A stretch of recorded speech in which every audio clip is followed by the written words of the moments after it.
I bet you didn't know that making a mistake during the negotiation phase of real estate can actually cost you a lot of money, like tens of thousands of dollars if you are not careful. And for this reason, it's something that I really do pay a lot of attention to, and making sure that I'm representing clients and making sure that I counsel people in a way that's actually going to set them up for success. Because without doing that, you end up making a lot of expensive mistakes that we could totally be avoided.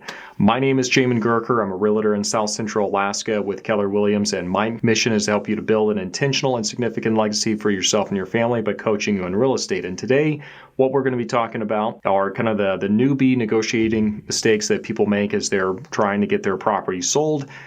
These are, like I said, newbie mistakes, and these are things you kind of learn after doing this for a number of years in the real estate industry, that if you start going down any of these roads here, it's probably going to end up costing you a lot in the end.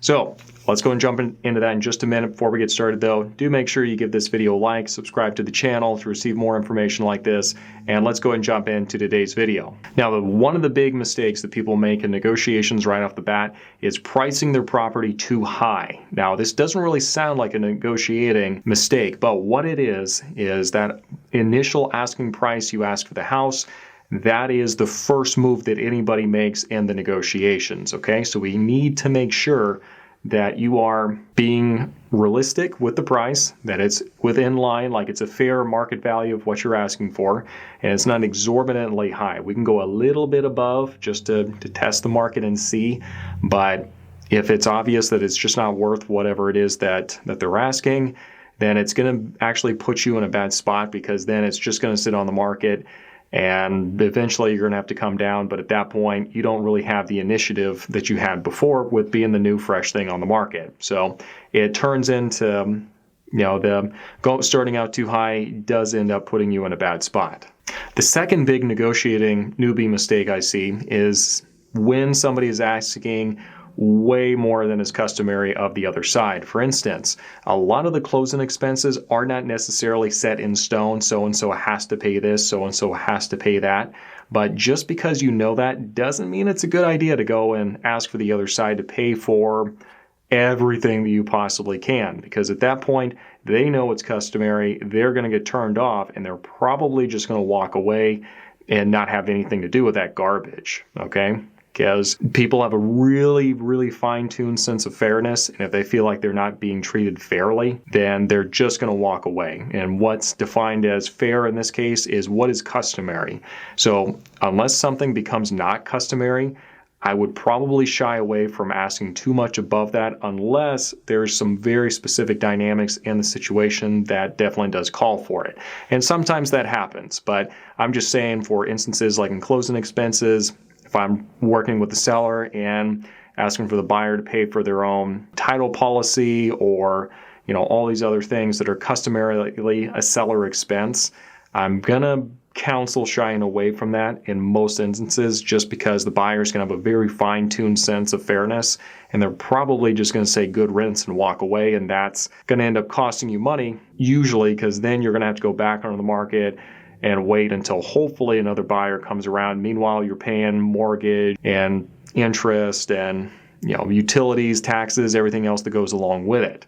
So that's another big mistake I see. Now, the third mistake that I see most normally, the third mistake that I see most commonly is that people are not really self-aware of when they start slipping from looking out for the best interest of your family, trying to get the best deal, and not really being cognizant and aware of when that crosses the line, and that starts turning into more greed more than anything else.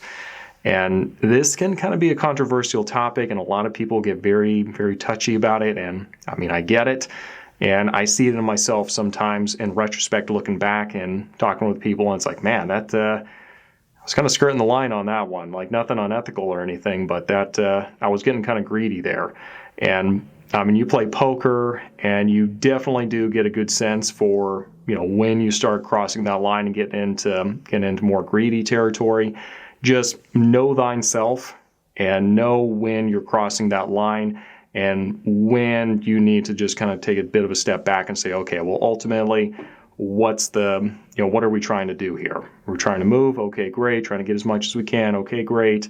And let's do so in a way that's not going to be so off-putting to the other side that they just decide to part ways, and or they just have bad ill will towards us, and everything becomes very antagonistic and very obstinate. Because once you get to that point, communication pretty much shuts down.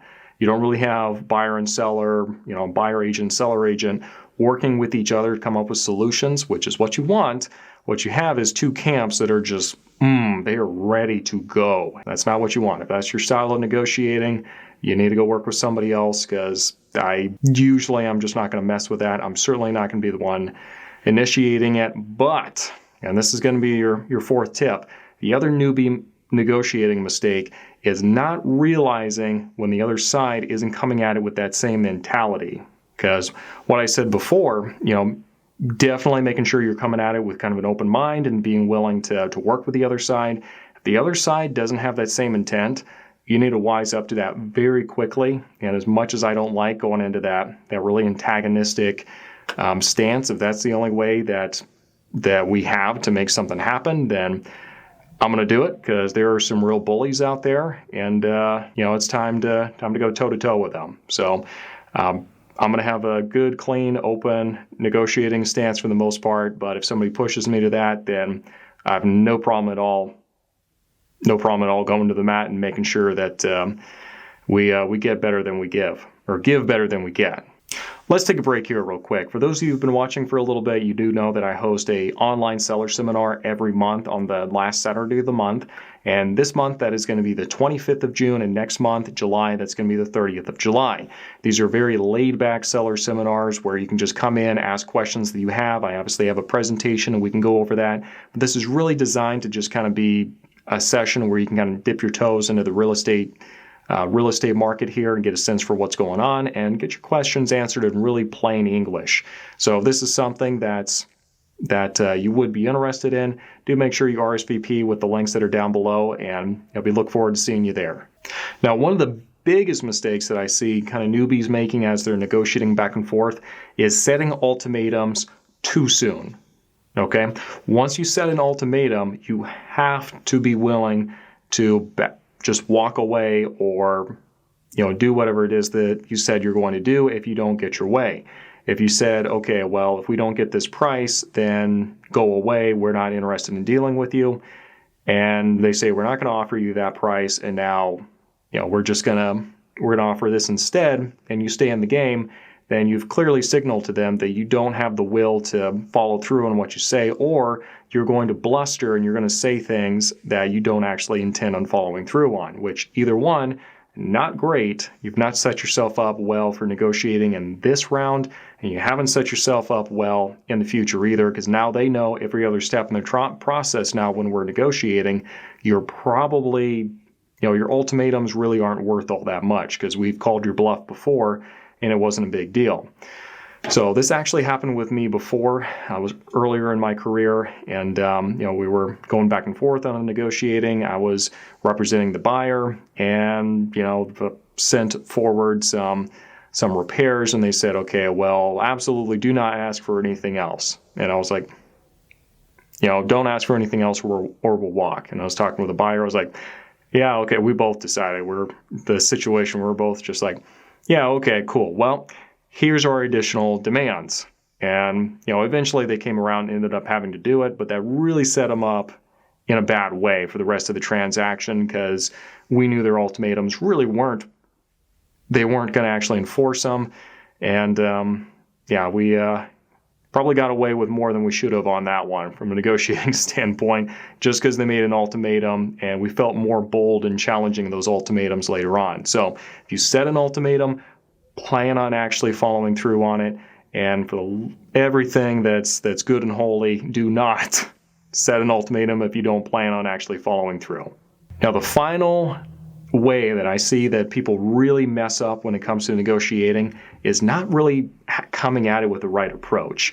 I know a lot of people are trained on these HGTV, real estate reality TV shows, to think negotiating in real estate is just this really aggressive back and forth, beat the other side up. And that is just not reality. The reality is that by and large, it is a very cooperative process. That's why you have the realtors there. They can put their egos aside.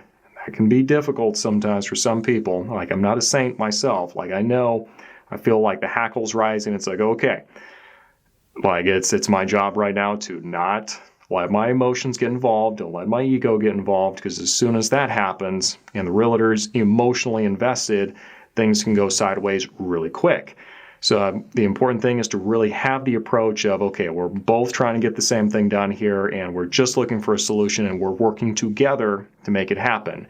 As soon as you have a newbie in here, or a buyer or a seller, a client that sees HGTV or sees some other show where they think that's quintessential negotiations, it can go sideways quick because they think that's normal, and it's not, and it's just off-putting. It makes great TV. It does not make great real estate transactions. So these are going to be kind of the newbie mistakes. I sure hope they were useful. These are just kind of the tip of the iceberg. Do feel free to reach out to me with any questions at my website down below, and be happy to help as best I can.